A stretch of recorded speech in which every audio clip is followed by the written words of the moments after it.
Cristo.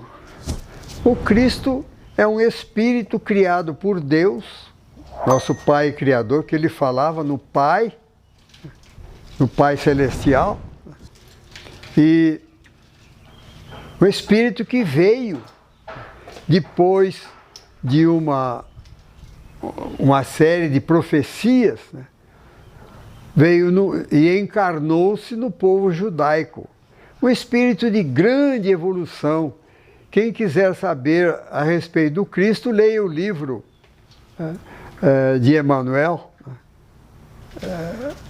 A Caminho da Luz, em que Emmanuel nos fala da criação da Terra e etc., e nos fala do Cristo. Esse espírito que é o governador da Terra, conforme Emmanuel revela, né? Mas que em determinado tempo, em determinada época, decidiu vir à Terra pessoalmente, né, para deixar os seus ensinamentos. E ele escolheu vir entre os judeus, que era um povo religioso, com todas as limitações da época, mas era um povo que não era politeísta, era um povo que acreditava na existência de um Deus único, de um poder único, e que estaria apto a recebê-lo, e não o recebeu bem, conforme nós sabemos. Mas ele sabia, como missionário, que enfrentaria dificuldades.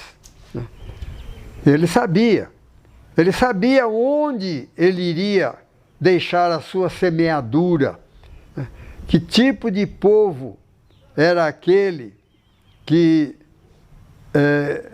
estaria a ouvi-lo e a registrar-lhe os seus ensinamentos. Então, e ele começou o seu apostolado, o cumprimento da sua missão, né? Ele começou como um ser humano comum, porque se ele viesse com um corpo especial, se ele viesse de uma maneira especial, diferente, não teria validade os seus exemplos, porque ele foi efetivamente o mestre dos exemplos, ou o mestre do exemplo, como eu costumo falar muito. Porque todos os seus ensinamentos foram legitimados pelos exemplos que ele deixou. Ama, ele amou. Serve, ele serviu.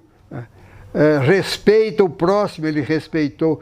Enfim, todos os seus ensinamentos foram legitimados pelos exemplos.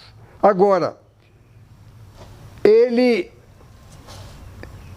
começou como uma criança, ele deu exemplo desde a infância. Ele foi um profissional, ele não foi um profissional religioso, ele foi um profissional comum. Ele foi carpinteiro.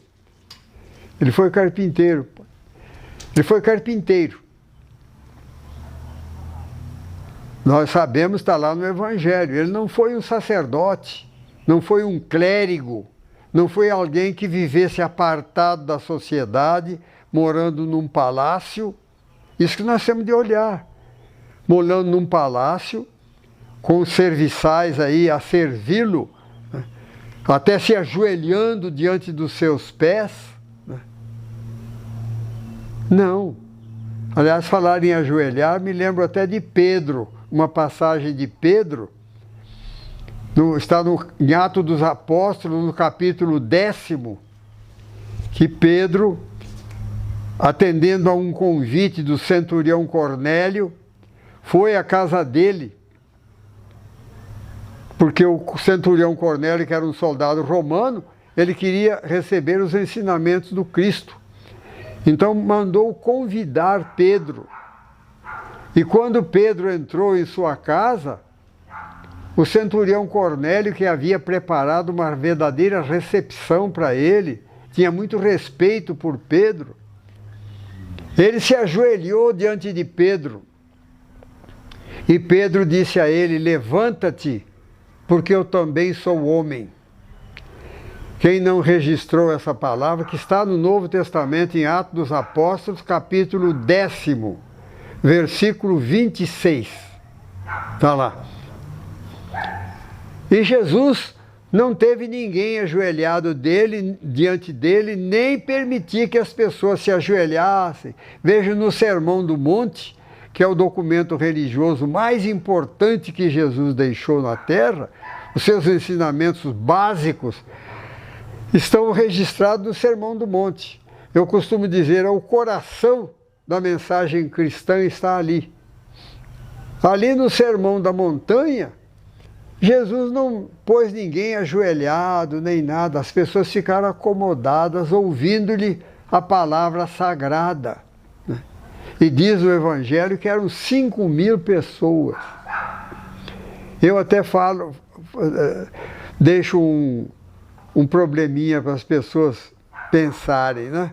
Como é que Jesus falou para 5.000 pessoas, estando ele num lugar mais alto e o povo mais abaixo, se nós sabemos que a voz tende a descer, a subir, como nos anfiteatros que existiam antigamente, os oradores, os atores ficavam embaixo e aquelas arquibancadas todas acima. Foi ao contrário, Jesus falou de cima para baixo, né? E todo mundo ouviu. Ali no Sermão da Montanha, Jesus, um simples carpinteiro, deixou diretrizes para a evolução humana. Está ali Jesus ensinando, em plena natureza, mostrando que nós estamos no templo de Deus, que não há necessidade de se construírem templos. Ele não convidou aquelas pessoas para irem aos templos judaicos lá para irem ensinar, não. Jesus até ia, porque ele era judeu, ele de vez em quando ele devia ir ao templo, porque senão iam dizer que ele era herege. Mas ele não centralizava os seus ensinamentos nos templos. Ele curava, amparava, consolava, confortava, onde ele estivesse. Veja que todas as curas de Jesus que nós vemos lá registradas no Novo Testamento foram feitas a céu aberto. Não buscava. Jesus não organizou grupos religiosos. Ele tinha o grupo que o seguia, que eram os apóstolos. Mas ele não organizou hierarquia sacerdotal. Fulano manda mais que o outro porque tem esse grau, tem aquele. Fomos nós que inventamos todas essas coisas.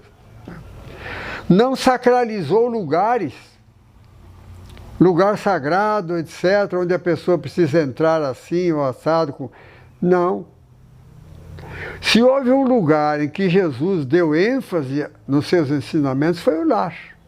Que também não é, esse ensinamento de Jesus sobre o lar, não é enfatizado pelas religiões ditas cristãs, a não ser o Espiritismo, que prega, que ensina o culto no lar. Alguns grupos protestantes falam na oração no lar, mas de um modo geral, no meio cristão, não é observado isso. Está lá no Sermão da Montanha, Jesus ensinando a oração no lar. Quando quiseres orar, entra no teu aposento e, fechada a porta, ora ao teu Pai em secreto, e o teu Pai, que tudo vê, em oculto te atenderá. Esse ensinamento é muito fácil de encontrá-lo. É só você pegar o Sermão da Montanha, que são os capítulos 5º, 6º e 7º do Novo Testamento, e lá no capítulo 6º, bem no meio dele, Mateus 6,6, está lá esse ensinamento sobre a oração no lar. Quando quiseres orar, entra no teu aposento e, fechada a porta, ora ao teu Pai em secreto, e o teu Pai que tudo vê em oculto te atenderá. Jesus recomendando uma comunhão direta da criatura com o Criador através da oração, através da prece. Ele não colocou nenhum intermediário. E ali, longe de rituais, de objetos de culto, de vestimentas especiais, nada. De músicas especiais, nada disso. Na simplicidade do teu canto de dormir, onde você dorme. Agora ele recomenda ali, fecha a porta. Há alguns intérpretes aí, pessoas que gostam de florear as coisas. Eu sou muito terra a terra. Diz, fecha a porta do teu entendimento. Não, senhor, fecha a porta mesmo para ninguém incomodar você, para quando você conversar com Deus, você ter consciência daquilo que fala e não ficar repetindo fórmulas inventadas pelos homens.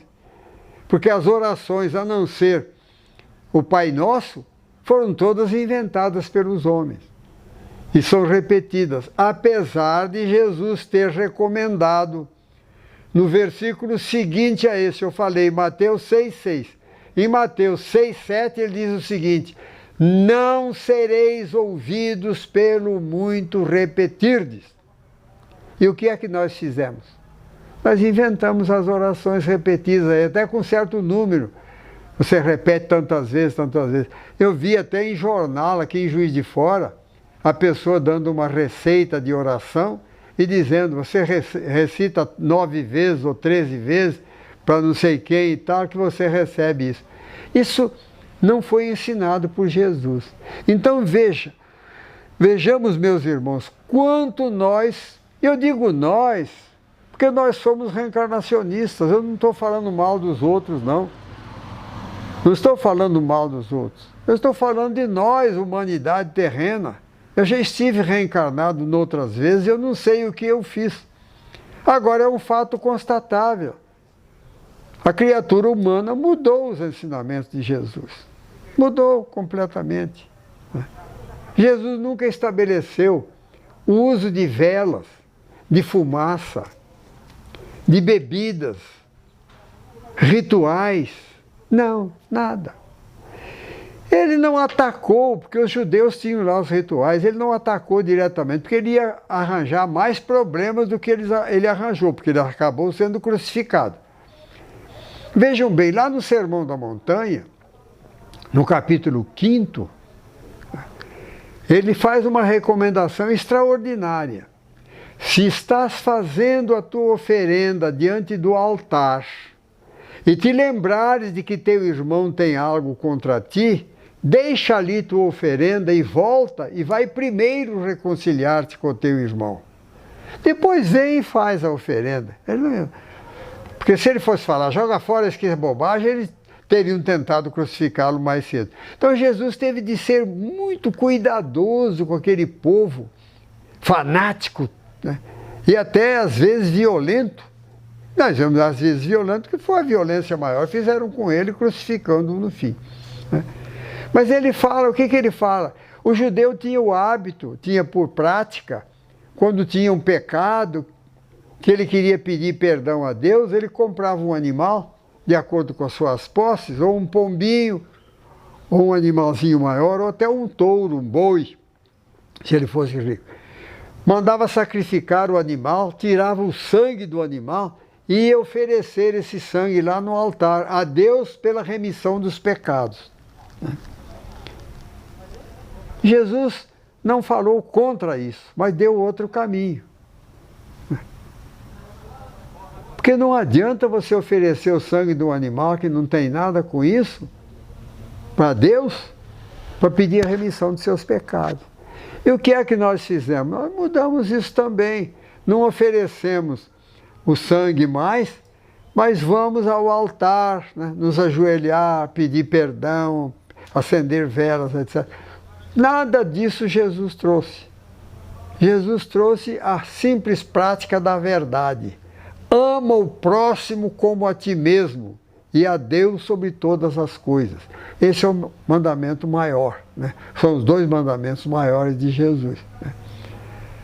Mas, infelizmente, a humanidade, como gosta de coisas exteriores, né, nós fomos inventando práticas exteriores. Por isso que vem Kardec trazer de novo a mensagem de Jesus na sua pureza, simplicidade e objetividade originais.